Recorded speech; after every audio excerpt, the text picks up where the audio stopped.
Hey guys, we're here today to visit Sally McNulty. She is a longtime Honda racer and Honda fan. Anyway, we're at her top secret location, so let's see what's happening. Who is it? What's the password? VTEC rules. All right, come on in. Sweet.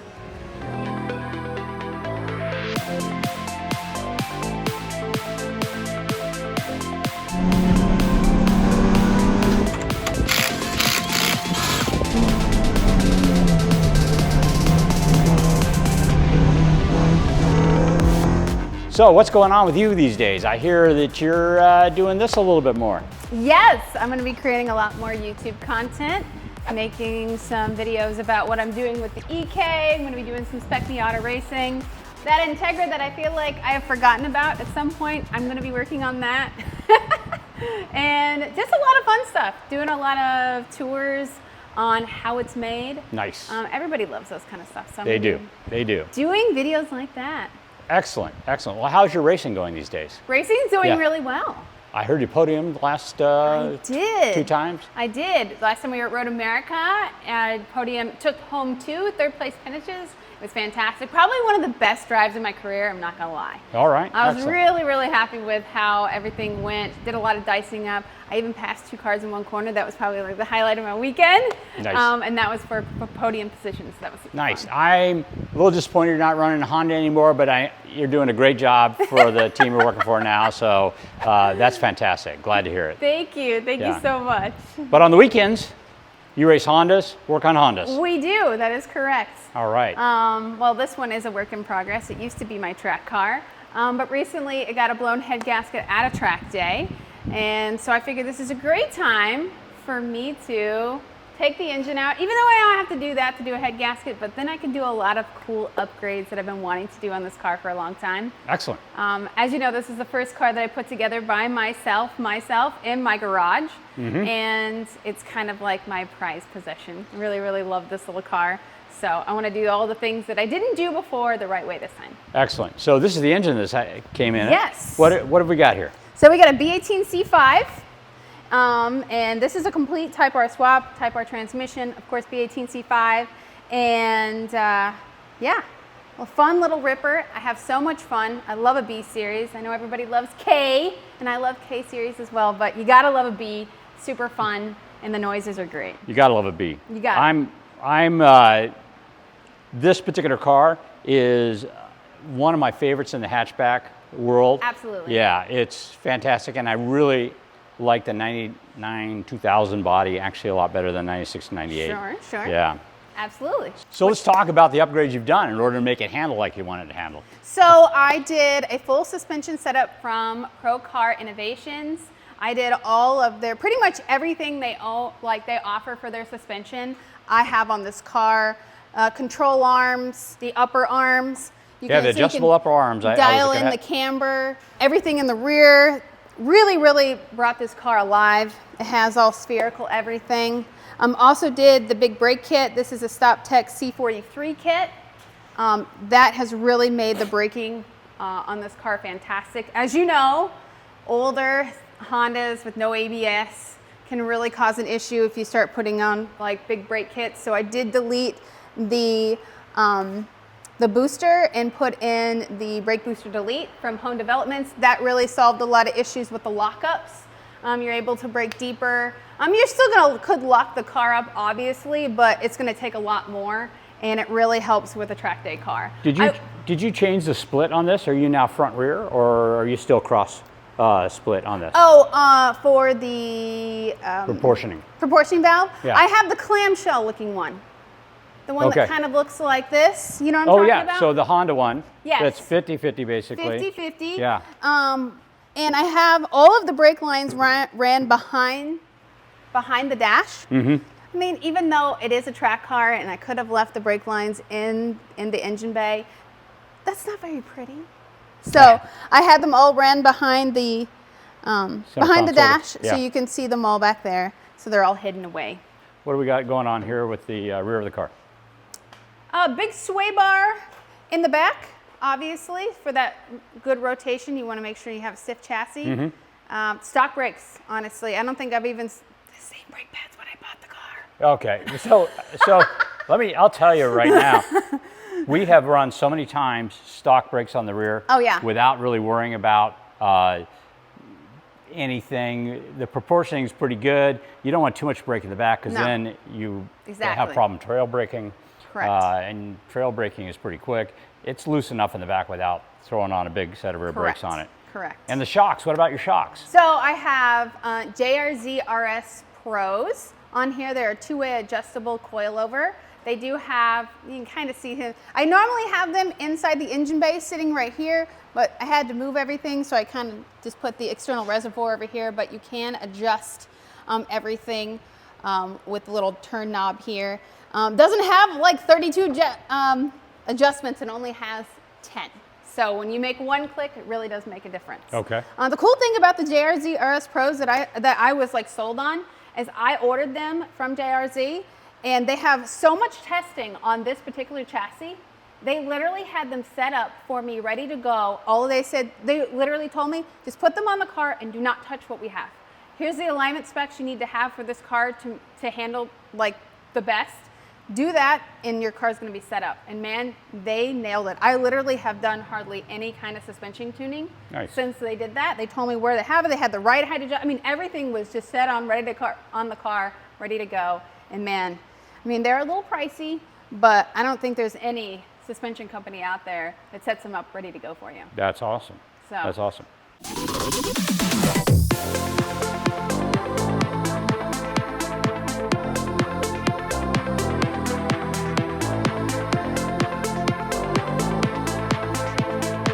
Let's talk about your wheel and tire setup. I noticed you have a stagger, it looks like. I do. And I did kind of a video on it, but I did for a while run a square setup. I ran a 205 50-15 with a 15x8 square. The car was very, very quick.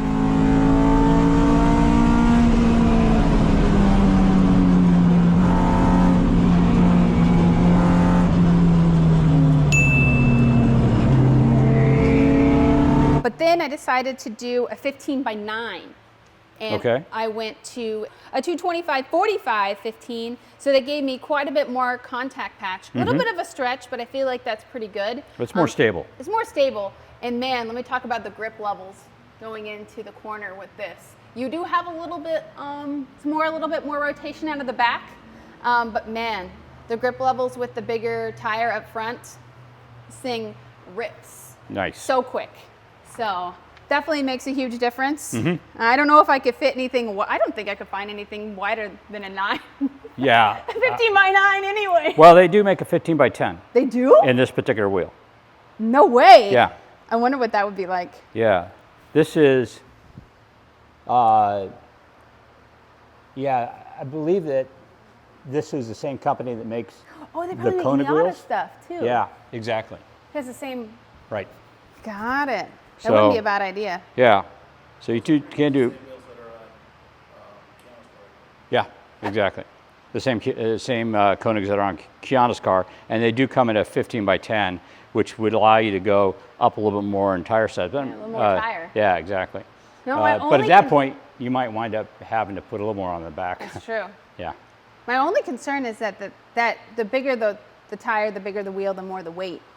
True. That does make a difference in the rolling rolling weight. Really, yeah. If you ever went to a K24, that might be your option. Yes. Because then the grip might be worth the extra rolling resistance and tire weight. Because basically, wheels are like flywheels. You know what I mean? So the more weight you have, the more it affects the engine. Absolutely. So. Absolutely. Yeah, there is an ideal size probably for this particular engine, and you're probably right at it if it's handling the way you should. Cool. Yeah. So anything else you want to talk about this car that you can think of? Well, I want to do new core support. Oh yeah. The core support here is kind of seen better days. I got this car, it was kind of a mess. This was like I said, this is the first car I ever decided to do like an engine swap on, and I kind of bought this on a whim. I saw it online. I bought it the same day. I called my friend Steve. I was like, hey, Steve, I want to go look at this car. He's like, where? Why? I'm like, well, I don't want to show up with $4,000 cash, just me being a go meet some dude in a parking lot and go, I got this car. So my friend Steve went with me. And this car was a real mess when I got it. But it's been in some front end collisions. Just a little wrinkly. Not from me, from the previous owner. And I definitely want to get rid of this core support, get a new core support, or even think about doing like maybe like a tube front. What do you think about that? I mean, that's a lot of fabrication. Other than that, I think it's a fine idea.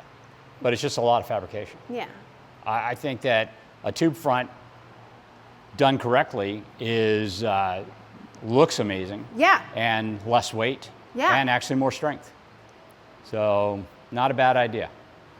Just how much welding do you want to do, or how much money do you want to pay somebody to do the welding? I feel like Devin at GSK. Devin could definitely do it.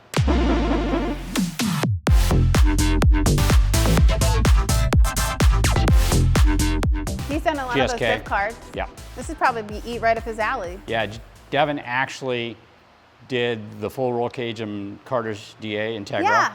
And he also did all the repair work on our Circuit Monster Prelude. I saw that. Yeah. We had, that car has had a rough life, and where the subframe, rear subframe, or rear engine subframe bolts the thing, had broken out.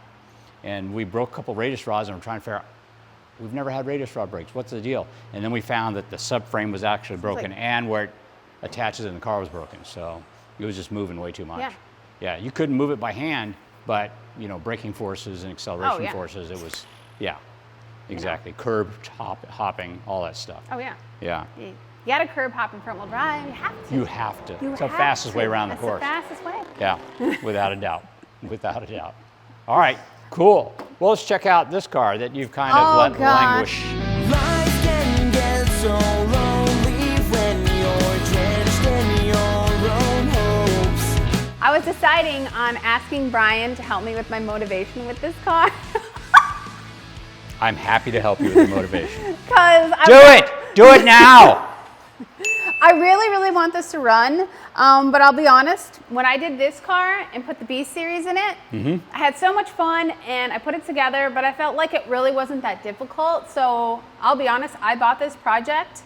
I bought the Integra. It came with a K Series, and I had no idea how to do a K swap when I bought the car. When I bought the project, I figured I'll figure it out along the way, and it'll be a good learning experience. And man, has it been a learning experience.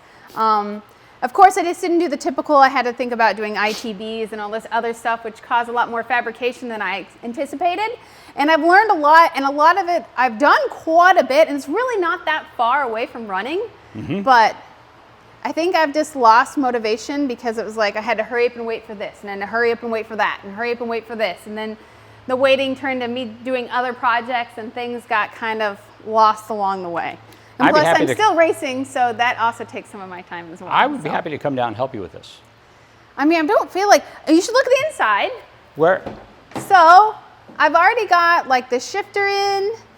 I've got the ECU on the firewall with little rubber grommets, so not too much vibration. Right. I've got my entire engine like harness, and behind the dash I have a PDM for this. Oh, nice. I already had, Devin did the brake lines in the inside and ran them all. So all I have to do is I'll tie them into the proportioning valve that's right there, be behind the dash. I think it's gonna look really great if I could just, and I already have I did a JDM front end, so that's a JDM front end core support. I've got the entire front end. There's my bumper, I've got the headlights. I mean, I have a lot of the stuff. It was just, I don't know how I lost motivation. Well, what happens is momentum is, you drive a Miata. Yeah. Momentum is really the key on these projects. I definitely hit the brakes a few times. So, well, what happens is you're waiting for parts, and that kills your momentum. Yeah, and then you get on something else, and then you don't want to get off that. Yeah. So you have momentum over there. Yeah. So like the time we just need to get momentum again. I do. I'll tell you what. We're a little bit busy right now until after the Southwest Festival of Speed. Okay, yeah. And then if you want some help on this, we can come down, make a push, and try to get it going. That'd be awesome, because I think it's going to sound amazing. I think so too. I mean, I feel like I've done quite a bit on the project. You're right there. I mean, granted, that's the easy part, getting the motor in the car. It's Yeah. it's everything Oh, else it's that this takes so little much time. tiny thing, Oh, like God. little this, that. Like I'm gonna need to, I don't know how to do hard lines, but I'm going to attempt to hard line the brake lines myself. And Devin got me some really cool stuff.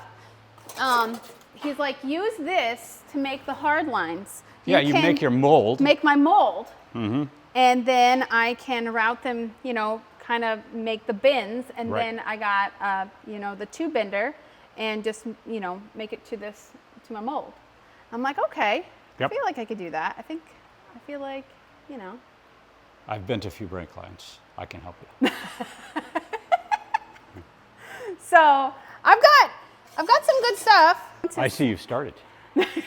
This looks, oh, it almost looked like a clutch at first.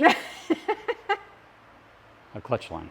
I've got this random K24 that I was going to put it in the FA5, but yeah, I feel like these two should run more for that one. So I've got a couple new parts for that. Oh, you do? Yeah, we could actually raise up the motor almost 1.5 inches Do without it. Use how interfering low with the it hood. is? So here's the deal. Let me explain how this works. That is another concern This of mine. is set up for an EG with a K24. That's where it is. Okay. The Integra has more room. You could actually put it at the high setting, and it won't hit the hood. Here's what's even more interesting. I recently made another set of mounts that brings it up another 3/4 of an inch because there's that much room under the hood. So we could actually raise this thing up a full 1.5 inches. Oh, well, that would give me so much more Ground clearance, I mean, right. And look then how you- close we are under Oh, I there. know. I agree. Yeah, because this car is pretty low to begin with. And so Well, to that, be fair, I don't have the rear coilovers on, so it is a little raked right now. yeah, and what winds up happening is if a K24 and an EG and you don't want to hit the hood structure, this is where you mount the car. But on an Integra, you can actually bring it up quite a bit. So we can bring it up. That'd be nice, Yeah, because it's close. yeah. Yeah, I actually made those mounts for a bunch of guys in Australia that are racing. Oh. And then, because they were like, we have Integras and we can mount the engine higher. I'm like, yeah, no problem. So I made the mounts 6 months ago, 8 months ago. I really need to put them on the website and get them for sale. So Yeah. I will, when it's time to do this, I'll bring you the mount kit and we can Sounds good. lift the motor up quite a bit. This mount is actually for the EK. It's just in the engine bay of the Okay. Integra, so don't look at that. Yeah, don't. But yeah, we can bring it up quite a bit. So, and still clear the hood. We can bring it up 3/4 of an inch, clear the hood, no problem.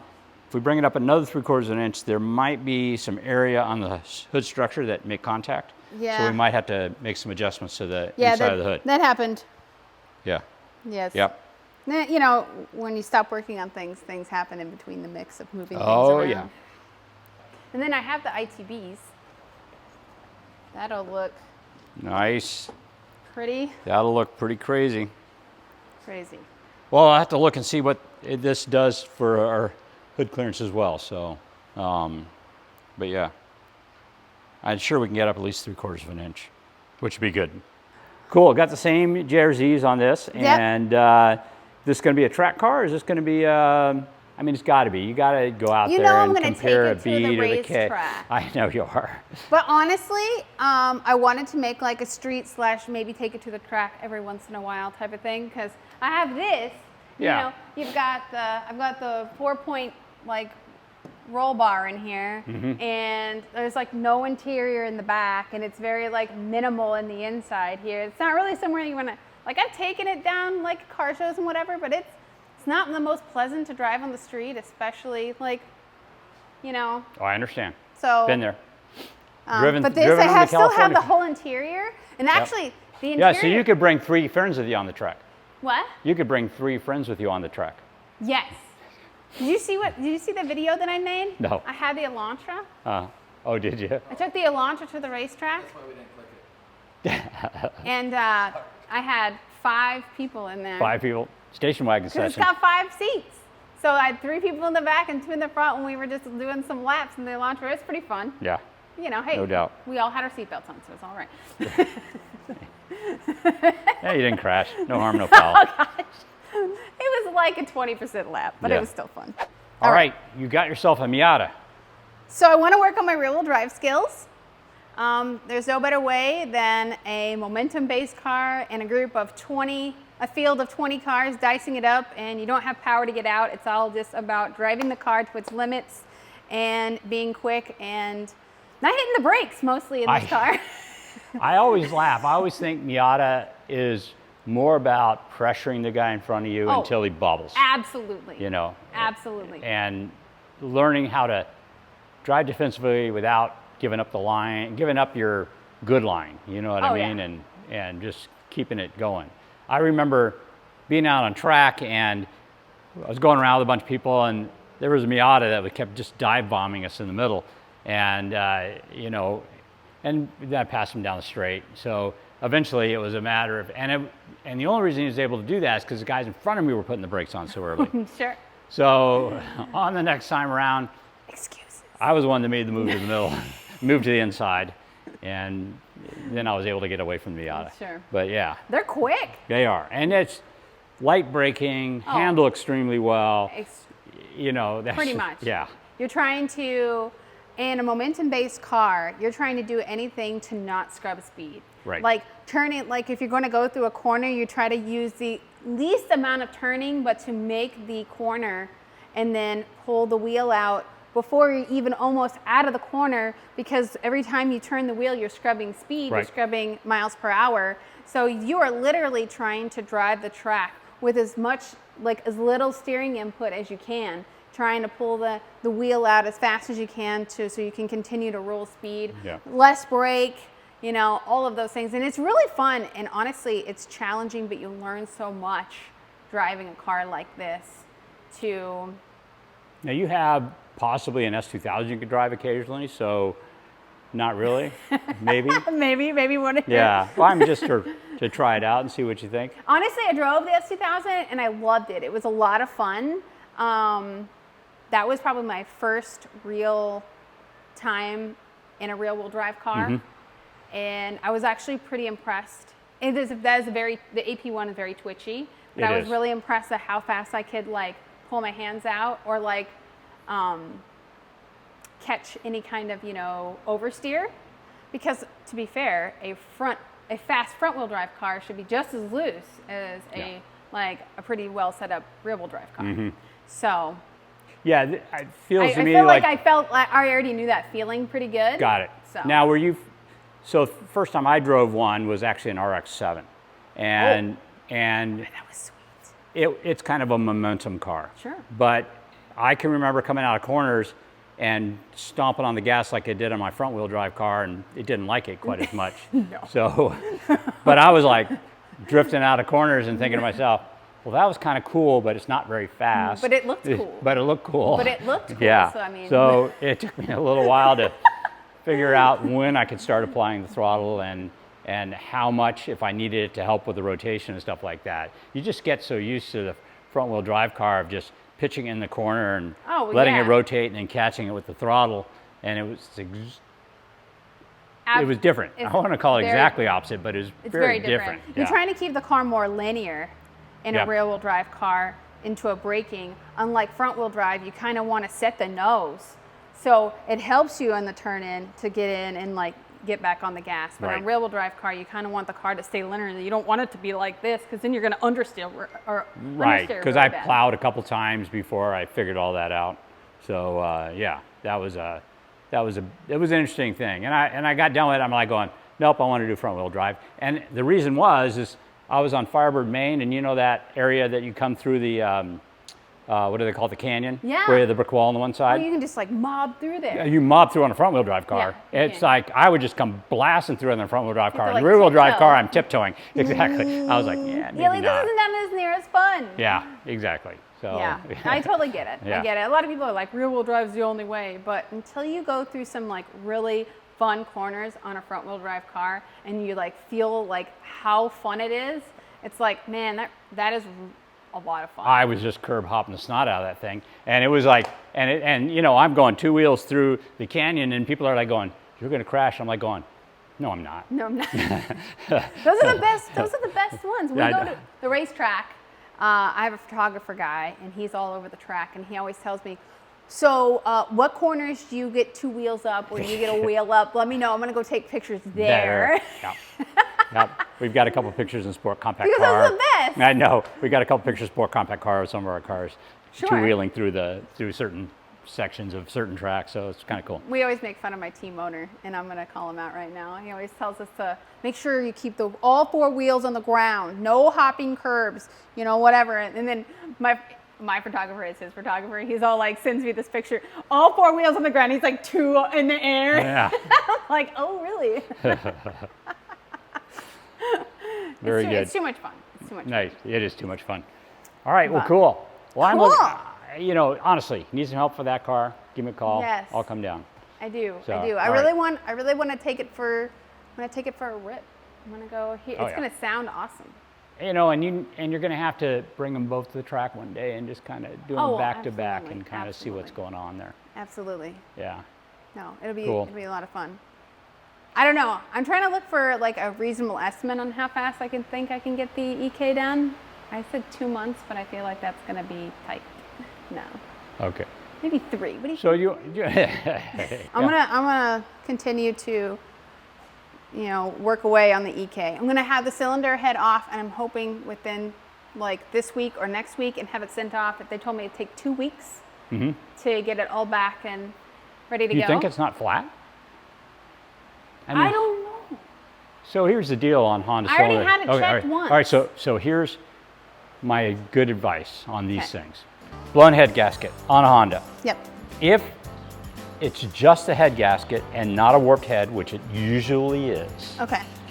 check it for flatness. If it's flat, deck it if you have some little area where you think it's having a problem. But basically, you use a straight edge and look for flatness. If it's not flat, don't deck it. Have it straightened first, and then have it decked. Okay. Because what happens is, if you deck it without straightening the head, the cams won't sit right. Because what will happen is you'll make it flat, and then when you bolt it down, it will actually. I gotcha. So it'll Okay. actually cause a problem with the camshafts. So you need to check it for flatness. If it's not flat, straightened, and then you got to make sure the cams go freely in it when you have it straightened, and then you can have it decked, and then you can bolt it down and everything's fine. Got it. All right. My plan was to take it all apart, and I was going to send it off and have it port and polished. Oh, and different. New drivetrain. Nice. So I figured Well, they'll check it for flatness. They'll check it for everything. Yeah, perfect. So, and I figured. You're going to share if I'm who's doing the gonna work? JBR. Okay, cool. Very good.